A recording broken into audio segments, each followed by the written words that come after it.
ವಿಶ್ವವಿಖ್ಯಾತ ಮೈಸೂರಿನ ಜಂಬೂ ಸವಾರಿಗೆ ಪ್ರೇರಣೆ ನೀಡಿದ್ದ ಜಾಗದಲ್ಲಿ ನಡೆದ ಜಂಬೂ ಸವಾರಿ. ಮೈಸೂರಿನ ಜಂಬೂ ಸವಾರಿಯ ಮುನ್ನಾ ದಿನ ಇಲ್ಲಿ ನಡೆಯುತ್ತೆ ಜಂಬೂ ಸವಾರಿ. ಮೈಸೂರಿನ ದಸರಾಗೆ ಪ್ರೇರಣೆ ಸಿಕ್ಕಿದೆ ಕಲ್ಯಾಣ ಕರ್ನಾಟಕ ಭಾಗದಿಂದ. 11 ಶತಮಾನದಲ್ಲಿ ಗಂಡುಗಲಿ ಕುಮಾರರಾಮನ ಸಾಮ್ರಾಜ್ಯದಲ್ಲಿ ನಡೆಯುತ್ತಿದ್ದ ದಸರಾ ಹಬ್ಬ ಹಾಗೂ ಜಂಬೂ ಸವಾರಿ 14ನೇ ಶತಮಾನದಲ್ಲಿ ಇದೇ ಸ್ಥಳದಲ್ಲಿ ವಿಜಯನಗರ ಸಾಮ್ರಾಜ್ಯದಿಂದ ದಸರಾ ಹಬ್ಬ ಆಚರಣೆ. ಇದಾದ ಬಳಿಕ ಆಂಧ್ರಪ್ರದೇಶದ ಪೆನಗೊಂಡ ಬಳಿಕ ಮೈಸೂರಿನಲ್ಲಿ ಚಿನ್ನದ ಅಂಬಾರಿಯಲ್ಲಿ ಜಂಬೂ ಸವಾರಿ ಆಚರಣೆ. 11 ಶತಮಾನದಲ್ಲಿ ಕುಮಟ ದುರ್ಗಾದ ಹೇಮಗುಡ್ಡದಲ್ಲಿ ನಡೆಯುತ್ತಿದ್ದ ಜಂಬೂ ಸವಾರಿ ಆಚರಣೆ. ಇದೀಗ ಇದೇ ಸ್ಥಳದಲ್ಲಿ ಮೈಸೂರಿನ ಜಂಬೂ ಸವಾರಿ ಮುನ್ನಾ ದಿನ ಜಂಬೂ ಸವಾರಿ ಆಚರಣೆ. ಕೊಪ್ಪಳ ಜಿಲ್ಲೆಯ ಗಂಗಾವತಿ ತಾಲೂಕಿನ ಹೇಮಗುಡ್ಡ ಗ್ರಾಮದಲ್ಲಿ ಜಂಬೂ ಸವಾರಿ ಆಚರಣೆ. ಶ್ರೀ ದುರ್ಗಾ ಪರಮೇಶ್ವರಿ ಹೊತ್ತು ಸಾಗುವ ಗಜರಾಜ ಜಂಬೂ ಸವಾರಿ ನೋಡಲು ಸಾವಿರಾರು ಜನರು ಭಾಗಿ. ಅದ್ಧೂರಿ ಜಂಬೂ ಸವಾರಿಯನ್ನ ಕಣ್ತುಂಬಿಕೊಂಡ ಜನರು.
ನಾವು ಗಂಗಾವತಿಯವರು. ನಾವಿಲ್ಲಿ ಹೇಮಗುಡ್ಡ ದಸರಾ ನೋಡೋಕ್ಕೆ ಬಂದಿದ್ದೀವಿ. ನಾವು 9 ದಿನವೂ ಬರ್ತೀವಿ, ಪ್ರತಿ ವರ್ಷವೂ ಬರ್ತೀವಿ. ಎಲ್ಲರಿಗೂ ದಸರಾ ಹಬ್ಬದ ಶುಭಾಶಯಗಳು. ದಸರಾ ನಾಡಹಬ್ಬ ಅಂತ ಹೇಳ್ತೀವಿ. ಇದಕ್ಕೊಂದು ಜಗತ್ತಿನಾದ್ಯಂತ ಇದಕ್ಕೊಂದು ಪಾರಂಪರಿಕ ಸಾಂಸ್ಕೃತಿಕ ಸಂಕೇತವಾಗಿ ಇದಕ್ಕೆ ತುಂಬ ಹೆಗ್ಗಳಿಕೆ ಇದೆ. ಇದ್ರದ್ದು ಒಂದು ಭಾಗ ಅಂದರೆ ಅಂಬಾರಿ. ಎಲ್ಲರೂ ನೋಡೇ ಇರ್ತೀರ. ಈ ಅಂಬಾರಿ ಬಗ್ಗೆ ಒಂದು ವಿಶೇಷತೆ ಹೇಳಬೇಕಂದ್ರೆ, ಇದು ನಮ್ಮ ಹೇಮಗುಡ್ಡದಿಂದ ಶುರುವಾಗಿರೋದು. ನಮ್ಮ ಇಲ್ಲಿಯ ರಾಜ ಗಂಡುಗಲಿ ಕುಮಾರರಾಮ ಅಂತ ಹೇಳ್ತೀವಿ, ಕಾಂಪಿಲ ರಾಜ ಅವರ ಮಗ. ಅವರು ಸುಮಾರು 12-13ನೇ ಶತಮಾನದಲ್ಲಿ ಶುರು ಮಾಡಿರೋದು ಇದನ್ನು. ಇಲ್ಲಿ ನಾವಿದನ್ನು ಅಂಬಾರಿ ಉತ್ಸವ ಅಂತ ಕರಿತಾ ಇದ್ರು ಆವಾಗ 12ನೇ-13ನೇ ಶತಮಾನದಲ್ಲಿ. ಆಮೇಲೆ ಕುಮಾರರಾಮ ರಾಜ ಅವರ ಪತನ ಆದಮೇಲೆ ಇದು ಹರಿಹರ ಮತ್ತು ಬುಕ್ಕರಾಯ ಅವರು ಇದನ್ನು ಹಂಪಿಗೆ ತೊಗೊಂಡು ಹೋಗ್ತಾರೆ. ಹಂಪಿಗೆ ತೊಗೊಂಡು ಹೋದ್ಮೇಲೆ ಅಲ್ಲಿ ಇದನ್ನು ಫಾರ್ವರ್ಡ್ ಮಾಡ್ತಾರೆ. ಅಲ್ಲಿ ಇದನ್ನು ಹಾಗೆ ಉತ್ಸವನ ನಡೆಸ್ಕೊಂಡು ಹೋಗ್ತಾರೆ. ಆವಾಗ ಇದನ್ನು ಮಹಾನವಮಿ ಅಂತ ಹೇಳ್ತಾರೆ ಅಲ್ಲಿ. ಅದಾದಮೇಲೆ ಸುಮಾರು 1565ರಲ್ಲಿ ಆವಾಗ ಹರಿಹರ ಮತ್ತು ಬುಕ್ಕರಾಯ ಕಟ್ಟಿರುವಂಥ ವಿಜಯನಗರ ಸಾಮ್ರಾಜ್ಯ ಏನಿದೆ ಅದ್ರ ಪತನ ಶುರುವಾಗತ್ತೆ. ಆವಾಗ ಇದನ್ನು ನಮ್ಮ ಆ ಟೈಮಲ್ಲಿ ಕರ್ನಾಟಕದ ಒಂದು ಹೆಮ್ಮೆ, ಮೈಸೂರು ರಾಜ್ಯದ ಹೆಮ್ಮೆ ಆಗಿರ್ತಕ್ಕಂಥ ಮೈಸೂರು ರಾಜರಿಗೆ ಇದನ್ನು ಕೊಡ್ತಾರೆ. ಅಲ್ಲಿ ಇದನ್ನು ಮುಂದುವರಿಸ್ಕೊಂಡು ಹೋಗ್ತಾರೆ, ಅಂಬಾರಿ ಉತ್ಸವ ಅಂತ ಅಂದ್ಬಿಟ್ಟು. ಸೊ ಈಗ ನಾಡಹಬ್ಬ ನಮ್ಮ ದಸರಾದ ಒಂದು ವಿಶೇಷ, ಎಲ್ಲಿ ನೋಡೋಕ್ಕೆ ಸಿಗದೆ ಇರ್ತಕ್ಕಂಥ ಈ ಅಂಬಾರಿ ಉತ್ಸವ ನಮ್ಮ ಮೈಸೂರಿನಲ್ಲಿ ನಡೆಯುತ್ತೆ. ಆದರೆ ಇದು ಶುರುವಾಗಿದ್ದು ಮಾತ್ರ ನಮ್ಮ ಹೇಮಗುಡ್ಡದಲ್ಲಿ, ನಮ್ಮ ಭಾಗದಲ್ಲಿ ಅಂತ ಹೇಳ್ಕೊಳಕ್ಕೆ ತುಂಬ ಖುಷಿಯಾಗತ್ತೆ. ಇದು ನಮ್ಮ ಭಕ್ತಿ, ನಮ್ಮ ಸಂಸ್ಕೃತಿ, ನಮ್ಮ ಪರಂಪರೆಯ ಒಂದು ಸಂಕೇತ. ಇದು ಇಲ್ಲಿಂದನೇ ಶುರುವಾಗಿದ್ದು ಅಂತ ಹೇಳೋಕ್ಕೆ ತುಂಬ ಖುಷಿಯಾಗತ್ತೆ. ಹೌದು, ಇಲ್ಲಿ ಒಂದಿನ ಮುಂಚಿತವಾಗಿ ಆರಂಭ ಆಗುತ್ತೆ. ಇಲ್ಲಿ ಸಂಸ್ಕೃತಿ ಪ್ರಕಾರ ಇಲ್ಲಿ ನಾವು ನಡ್ಸ್ಕೊಂಡು ಹೋಗ್ತೀವಿ. ಆ್ಯಂಡ್ ಅಲ್ಲಿ ನಾಳೆ ಇರುತ್ತೆ, ಇಲ್ಲಿ ಇದು ಇವತ್ತಾಗತ್ತೆ. ಪ್ರತಿ ವರ್ಷವೂ ತುಂಬ ಚೆನ್ನಾಗಿ, ತುಂಬ ಅದ್ದೂರಿಯಿಂದ ಆಗುತ್ತೆ. ಸುಮಾರು ಜನರು ಬರ್ತಾರೆ, ಎಲ್ಲೆಲ್ಲಿಂದನೂ ನೋಡೋಕೆ ಬರ್ತಾರೆ ಇದನ್ನು. ಅವರವರ ಭಕ್ತಿ ಅದನ್ನು ನಾವು ಹೇಳೋಕ್ಕಾಗಲ್ಲ ಎಷ್ಟು ಭಕ್ತಿ ಏನು ಅಂತ. ಇಲ್ಲಿ ನೀವು ಜನರಲ್ಲಿ ಕಾಣ್ತಿದ್ದೀರಾ. ತುಂಬ ಚೆನ್ನಾಗಿರುತ್ತೆ ನೋಡೋಕ್ಕೆ. ಎಲ್ಲರೂ ಬನ್ನಿ, ಎಲ್ಲರೂ ನೋಡಿ, ತುಂಬ ಚೆನ್ನಾಗಿರುತ್ತೆ. ದೇವಿ ಆಶೀರ್ವಾದ ಏನು ಕೇಳಿದ್ರೂ ಇಲ್ಲ ಅನ್ನೋ ಮಾತೇ ಇಲ್ಲ. ಇಲ್ಲಿ ಎಲ್ಲೆಲ್ಲಿಂದನೂ ಜನರು ಬರ್ತಾರೆ. ಪ್ರತಿಯೊಬ್ಬರು ಏನೇನೋ ಒಂದು ಆಸೆ ಇಟ್ಕೊಂಡು ಏನೇನೋ ಕೇಳ್ಕೊಂಡು ಬರ್ತಾರೆ. ಎಲ್ರಿಗೂ ಹಾಗೆ ಆಗುತ್ತೆ. ಆ್ಯಂಡ್ ತುಂಬ ಚೆನ್ನಾಗಿರುತ್ತೆ ನೋಡೋಕ್ಕೆ. That is very important. ಎಲ್ಲರೂ ಬಂದು ಒಂದು ಸರ್ತಿ ನೋಡಲೇಬೇಕಾದ ಒಂದು ಉತ್ಸವ ಇದು. ತುಂಬ ಚೆನ್ನಾಗಿರುತ್ತೆ. ನನ್ನ ಹೆಸರು ನೇಹಾ ಅಂತ, ನೇಹಾ ರಾಣಿ. ನಾನು ಗಂಗಾವತಿಯವಳು. ಇದು 12ನೇ ಶತಮಾನದಾಗ ಈ ದೇವಿ, ಈ ರಾಜವಾಡ ಗಂಡುಗಲಿ ಕುಮಾರರಾಮ ಈ ಭಾಗದ ಒಡೆಯ. ಈ ಭಾಗ ಅವಾಗಿಂದ ಈ ದಸರಾ ಉತ್ಸವ ದರ್ಬಾರ್ ಪ್ರಾರಂಭ ಆಗಿದೆ. ತದನಂತರ ಹಕ್ಕಬುಕ್ಕರು ಈ ದಸರಾ ಉತ್ಸವವನ್ನು ವಿಜಯನಗರಕ್ಕೆ ತಗೊಂಡೋಗ್ತಾ ಕೆಲಸ ಅವರು ಮಾಡಿದ್ದಾರೆ.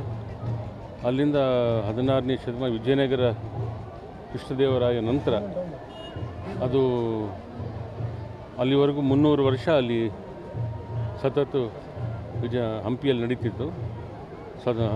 ಮಹಾನವಮಿ ದಿಬ್ಬದಲ್ಲಿ.